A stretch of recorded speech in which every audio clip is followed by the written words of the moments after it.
कहते हैं समय से बड़ा ना कोई डॉक्टर है ना कोई शिक्षक। समय किसी के लिए रुकता नहीं है और समय ही सबको सही गलत का एहसास भी कराता है। मानव जीवन नदी की धारा के समान होता है। जिस तरह से नदी की धारा ऊंची नीची भूमि को पार करती हुई लगातार आगे बढ़ती है, उसी प्रकार जीवन की धारा सुख दुख रूपी जीवन के अनेक संघर्षों को सहते भोगते आगे बढ़ती रहती है। जीवन का उद्देश्य लगातार आगे बढ़ना होता है, इसी में सुख है, आनंद है। सुमी आज सोच रही थी कि एक वो दिन था कि जब वो अपने आप को सबसे बड़ा बदनसीब मानती थी। बिन माँ की बेटी थी और पांचवी तो गांव में पढ़ी। फिर उसके पिता ने उसे उसके मामा के पास मुंबई भेज दिया, जो वहाँ गार्ड की नौकरी करते थे। मामी को सुमी बिल्कुल न सुहाती। मामा ने उसका दाखिला वहीं के स्कूल में करवा दिया था। सारे घर का काम काज करने के बाद जैसे ही सुमी पढ़ने बैठती, मामी के चीखने की आवाज आती, कौन सा पढ़ लिख कर कलेक्टर बनना है तुझे? पता नहीं कहाँ से बोझ बनकर हमारे सिर पर आकर बैठ गई। सुनकर सुमी दुखी होती तो उसका ममेरा भाई मनोज आकर उसे हंसाता और ढाढ़स देता, जाने दो जीजी, अम्मा ऐसी ही है। पैसों की तंगी ने उन्हें चिड़चिड़ा बना दिया है। बाबूजी की पगार तो आप जानती ही हो, अम्मा भी क्या करे। मैं जब कुछ कमाने की बात करता हूँ तो बाबूजी कहते हैं कुछ पढ़ लिख ले,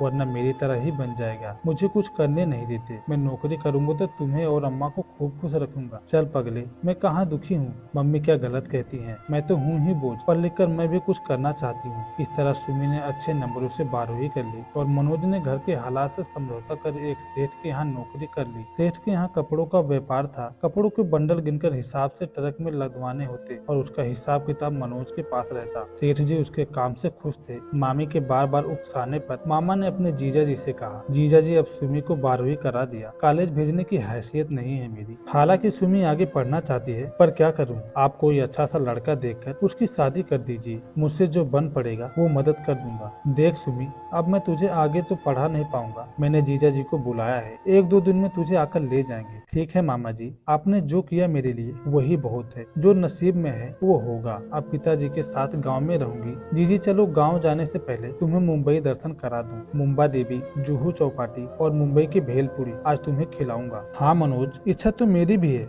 लोकल ट्रेन में भी चलने का। आज तक बैठी भी कहाँ हूँ। अरे मनोज, आज कहाँ लोकल ट्रेन में? मनोज के साथ काम करने वाला सुखदेव ने उसे देखकर आश्चर्य से उससे पूछा। तो मनोज ने कहा, इनसे मिलो, मेरी जीजी सुनीता और जीजी ये मेरे साथ काम करते हैं, सुपरवाइजर हैं कंपनी में। सुखदेव जी, जी नमस्ते। सुमी ने कहा, नमस्ते। सुमी जीजी हमारी बुआ की बेटी है और हमारे साथ ही रहती है, पर अब फूफा जी एक दो दिन में इन्हें लेने आ रहे हैं, तो सोचा वापस जाने से पहले इन्हें मुंबई दर्शन करा दूं। जीजी ने 12वीं कर ली है, आगे पढ़ना चाहती हैं, मगर हमारे घर के हालात ऐसे नहीं, ना ही इनके गांव में आगे पढ़ने की सुविधा है। अच्छा, मगर आगे पढ़ना चाहे तो प्राइवेट भी पढ़ सकती हैं। मैं कुछ मदद कर सकूं तो बताना मनोज जी, घर में बात करके बताता हूँ। मनोज और सुमी दोनों ही जानते थे कि ये संभव नहीं, पर इतना कहकर पीछा छुड़ा लिया। दोनों शाम को थक कर घर लौटे तो मामी तो जैसे भरी बैठी थी, चलो भाई घूमना फिरना हो गया हो तो कुछ हमें भी बनाकर खिला दो। थकी थी सुमी, मगर क्या कहती, सबको बना खिलाकर रसोई समेटी और बिस्तर पर लेट गई। आज न जाने क्यों थकी होने पर भी उसे नींद नहीं आ रही थी। सुखदेव की बात उसे रह रहकर याद आ रही थी कि प्राइवेट पढ़ाई भी की जा सकती है। हालांकि वो जानती थी कि ये संभव नहीं है। न जाने कब उसकी आंख लग गई। जीजी अगर तुमसे कुछ कहूँ तो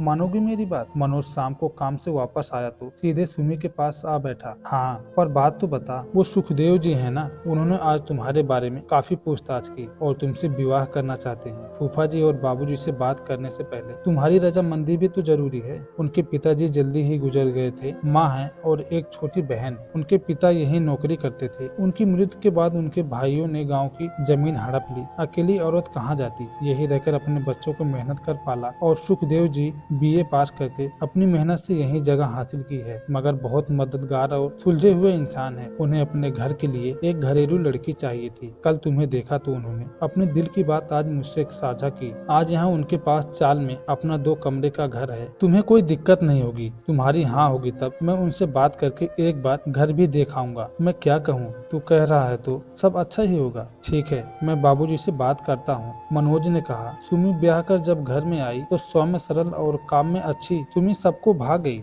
सुखदेव जैसा पति पाकर सुमी निहाल थी। सुमी, तुम आगे पढ़ना चाहती हो ना, मैं तुम्हें पढ़ाऊंगा। फिर तुम नौकरी करना चाहो तो हम सब में किसी को कोई एतराज नहीं, पर पहले पढ़ाई पूरी करूँ। सुमी तो जैसे सातवें आसमान पर थी। उसे लग रहा था कि कहाँ गांव की पली बड़ी। वो कभी सोचा नहीं था कि इतना अच्छा परिवार उसे मिलेगा। एक वो दिन था जब उसके आगे कोई राह नहीं थी, और एक आज का दिन है, उसके पास सब कुछ है। आशा करता हूँ आपको ये कहानी पसंद आएगी। इस पर आपकी क्या राय है हमें कमेंट करके जरूर बताएं। कहानी पसंद आई हो तो लाइक, सब्सक्राइब और शेयर जरूर करें।